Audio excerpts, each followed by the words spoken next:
There's also another never-ending conversation between marketing teams and the sales team. So marketing teams will always say brand equity, customer loyalty, CLTV, lifetime value, and the commerce team will say that commercial impact, incremental sales, etc. How should we balance this between the growing importance of experience, consumer behavior, meeting them, as you pointed out really well, meeting them in the context, but also keep growing the category. Yep. How are we going to make that balance work? But that balancing equation shouldn't be one group fighting against another group. It should be, what is the correct thing for the business? How do you gain the most incremental dollars for that media dollar that you're going to put into play? How do you get the most for it?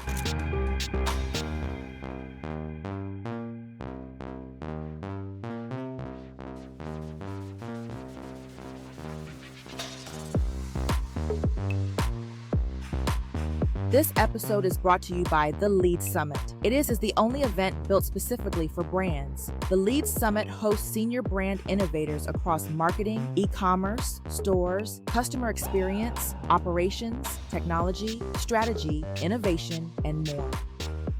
Hello everyone, welcome to the ecommert podcast. Today we're in Mondelez, United States offices, East Hanover, and I'm with Andrew Lederman, who's the Global VP of e-commerce, joined Mondelez team recently. Andrew, thank you very much for having us before Thanksgiving. Yeah, I'm happy to be here. Glad to have you. Thanks. The office is a little empty right before Thanksgiving, Quiet. But I'm glad to see you made the trip. I'm happy to do it all the time. As long as the Oreo shop downstairs is open and I see great people around, I'm always happy to be here. Oreo shop is always open. I love that. I love it. And again, this is a very peaceful time right before the holiday, so mood is great. I'm hopeful that it's going to be a very nice conversation because I brought a lot of tough questions. Oh, okay. All right. Hopefully not too tough. We'll get to the holidays easy okay. Easy peasy. Bite-sized cookies for you, I believe. Now, we heard a lot about success stories at Bees, and we heard a lot about stories with you, and I want to hear all about it. Why don't you kick us off with your journey and what your team is preparing for next year? Sure, I'm happy to. So background-wise, I'm a startup guy. That's where I started. Did 10 years on a B2C marketplace startup based out of New York here called Open Sky. Nice. We did that for a while. We sold that business to Alibaba. Right. I joined Alibaba through acquisition, so I was over there for 2 years working on globalization strategy, some cross-border trade models, and things like this. After that, went over to Anheuser-Busch InBev, where I met Ricardo Tadeo, and then later on Nick Caton, and we built Bees, B2B e-commerce platform built by Anheuser-Busch InBev. Which we'll get into detail down the road, yeah. Sure. Everybody always wants to know about Bees. That's always a fun one.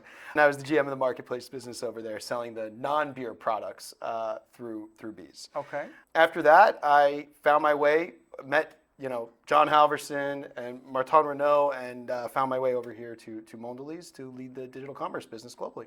That's interesting. Now I realize I didn't notice this before, and I prepped dry run, and I was preparing the questions weeks ago. I went through a similar journey, but I want to hear from your perspective. How do you make the balance from startup DNA when it comes to digital commerce, much more different ecosystem, and then the enterprise level DNA of digital commerce? It's very different. Right. And I think actually if you look around, a lot of times people will start CPG or big enterprise and then eventually move into startups. Doesn't often go the opposite way where it's like startup technology into CPG. But I actually think it's a huge advantage in many ways because it gives you a little bit of a different approach than maybe everyone else. And there's a lot of value in diversity of thought and diversity of approach. So for me, I mean, look, what does a startup do that's great? It's being extremely agile. It's having a really, finger on the pulse for what's going on with the consumer, and then the ability to act on it in that agile way. So I think the goal is to bring that exact attitude and nature into an enterprise where you have the resources and scale that an enterprise can really provide. And that's just something that you don't get in a startup world. You're right. After seeing that kind of progression, it's hard to go back when you can see billions of dollar business and then go the other way towards the startup land. Now you mentioned that, I'm thinking that maybe it's good resemblance to see brands or established enterprise brands like Oreo, InBev are close to both retailer and consumer, but startups not as close to the retailers that much, but they might be closer to the consumer, maybe. Yep. Do you agree with that? Often they are because they're usually working on the next idea that's really important to consumers. Definitely not as close to retailers, and just the partnerships in general are not as strong because they're not bringing the dollars, they're not course. bringing the volume. They can't afford it, yeah. But the consumer obsession is there. Yeah. And that's the whole idea, is any startup that's ever been successful has an obsession with their customer, whoever that customer is, whether it's an enterprise and they're doing B2B, whether it's a consumer, whatever it might be, but they're going to get very obsessed with whoever their customer is. And that is the attitude you want to bring, even to any enterprise. And any enterprise owner would love that agility, would love that nimble structure, scrappy nature, bring it to the global scale. Speaking of, now e-commerce business in Mondelez, I heard at the end of last year, I think, is high teens or getting very close to 20s or something like that, which I cannot share. Anyone cannot share, I think. But it's billions of dollars of business. And across three main channels, B2B, B2C, and direct-to-consumer. Walk us through what your team is working on, what you see on the horizon for Mondelez Digital Commerce. Yeah, look, digital commerce is the future. It's still growing. We're not stopping. There's no doubt that this is the direction. In terms of what our team's working on, I think our goal is to be where consumers are. Right. And that, whether that's a D2C channel, a B2C channel, or somewhere else, we'll find our path to make sure that we're serving the consumers the right way. From a B2B perspective, we also have a really thoughtful point of view on this, which is really, again, when it comes to traditional trade customers, we have opportunities for them to buy through us in Latin America, as well as through wholesalers and distributors throughout Europe. It's more about meeting them in the moment. So I think there's less of a proclamation or vision of saying everything's going to go in this particular direction, but more about serving customers where they are and meeting them where they are so that we can make it more convenient and easy for them to get the products that either they love or that they sell and they love to sell. And Mondelez is very strong with the local chains, direct store delivery, getting the pulse of the store or client in every channel. So how is this B's success as a building a marketplace platform across markets going to translate into Mondelez food and beverage business or cookies, chocolate business? Yeah, look, I think the categories are different from a beer business into a snacking Distribution business. is different. Distribution is different, absolutely. But I think there are important lessons that can be learned, and actually Mondelez works with bees and distributes product through bees in many parts of the world. So there's a lot of value that can come out of that. I think, again, though, the truth of where B2B goes for Mondelez is meeting our customers where they choose to be. And that looks different in different parts of the world. And some places where we're selling B2B on marketplaces, some places where we're selling B2B through CPGs, and some places where our distributors are doing it themselves. And we're happy to assist and provide beautiful flywheel results onto their pages as well. Okay, another thought. Now it just pops up. Now, consumers are really fast to adopt technology and changing their behavior with the availability of new tools, new softwares, new apps. How is B2B mom and pop clients, customers, are they also fast adapting this kind of technology when they present it to them? From my time at Bees, that's where I really spent a lot of work on this, especially in Latin America. And you'd see a mixed bag. There were folks who owned a traditional trade for 2 generations that were kind of leaning towards their next generation that they were going to hand it off to. And they would be a little bit slower on the adoption. And then there'd be younger folks who were very quick to figure out, I can do this just the same way that I buy on Mercado Libre or Amazon or whoever else.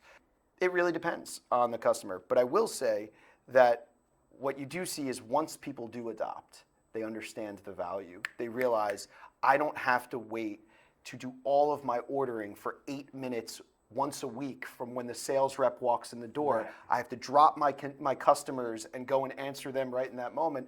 No, actually, 8 p.m., I'm laying down, I'm looking at this on my couch, and I'm going, let me get these products, let me stock up here. And I'm even getting my recommendations, predictive pre-order capabilities.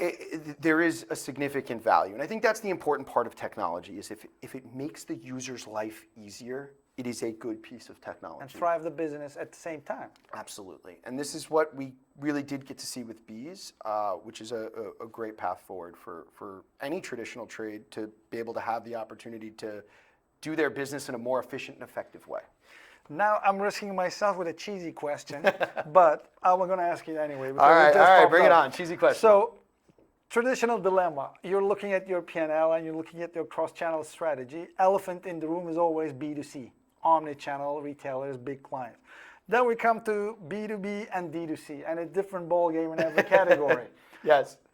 How do you see the ongoing tango between those two second and third channels? Or does it even matter what channel do you play in? Look, I think every channel has its purpose, and I think that what's really important to understand the core of what they can do for you overall. So when you think about D2C, there's a wealth of data. It may be a smaller piece of the overall business. The volume may come through the omni channels of the world or the pure players or whatnot. But it provides a very specific use case for either deep fans of your brands, gifting.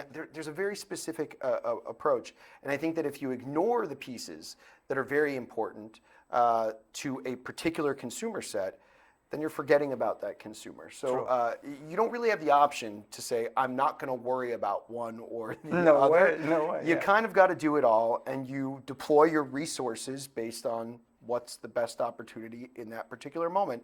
And figuring out the right way to measure these channels is also important, because it's not just about volume.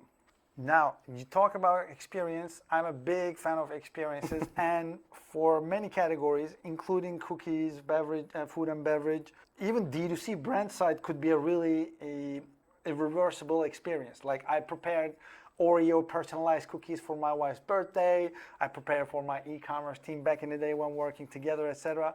But now there is also the retail media capabilities launched by the retailers or marketplaces, and they're trying to create similar experiences for the consumer. On top of that, there is a business impact. Now, with the retail media expansion and the saturation of retail media utilization, do you see experiences shifting towards more omni-channel, B2C? I think omni-channel experiences are the best experiences there are, and that's the path that everybody wants to go. And I think the expansion of retail media options is a great thing for consumers and for brands to be able to touch the right consumers at the right moments. I think when I think about retail media and where things go from here, when I get an advertisement that's irrelevant to me, that's a waste of my time. That's not helpful. Hold my beer. Right.